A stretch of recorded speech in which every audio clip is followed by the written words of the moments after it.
সদ্য সাবেক পার্বত্য মন্ত্রী দীপেন দেওয়ানের পদত্যাগ প্রত্যাহার এবং পুনর্বহালের দাবিতে মানববন্ধন হয়েছে রাঙ্গামাটিতে। সকালে জেলা প্রশাসকের কার্যালয়ের সামনে রাঙ্গামাটি পার্বত্য জেলার নাগরিক সমাজের ব্যানারে এক কর্মসূচিতে বক্তারা দাবি করেন, সর্বোচ্চ ভোটে নির্বাচিত একজন জনপ্রতিনিধির মাত্র ৩ মাসের মাথায় পদত্যাগ স্বাভাবিক কোনো বিষয় নয়, বরং ষড়যন্ত্রের মাধ্যমে দীপেন দেওয়ানকে পদত্যাগে বাধ্য করা হয়েছে। পাহাড়ি বাঙালি সবাই এ চক্রান্তে ক্ষুব্ধ উল্লেখ করে বক্তারা অবিলম্বে দীপেন দেওয়ানকে পুনর্বহালের দাবি জানান। পরে জেলা প্রশাসকের মাধ্যমে প্রধানমন্ত্রীকে স্মারকলিপি দেওয়া হয়।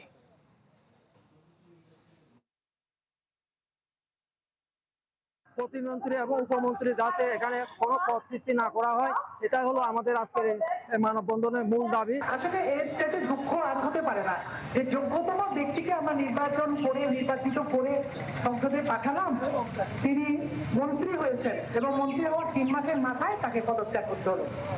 আমি মনে করি তার মতো দ্বিতীয় আর কোনো ব্যক্তি নাই যিনি পার্বত্য চট্টগ্রামের সমস্যাগুলো বোঝে এবং এই সমস্যাগুলো সমাধানের তারা উদ্যোগী হবেন। কৌশলে তাকে বোধহয় সরিয়ে দেওয়ার একটা প্রবণতা আমরা একটা লক্ষ্য করছি। এখন এই অঞ্চলে না হলে পাহাড়ি বাঙালি সবাই কেন তার পদত্যাগের বিরুদ্ধে কেন দাঁড়িয়ে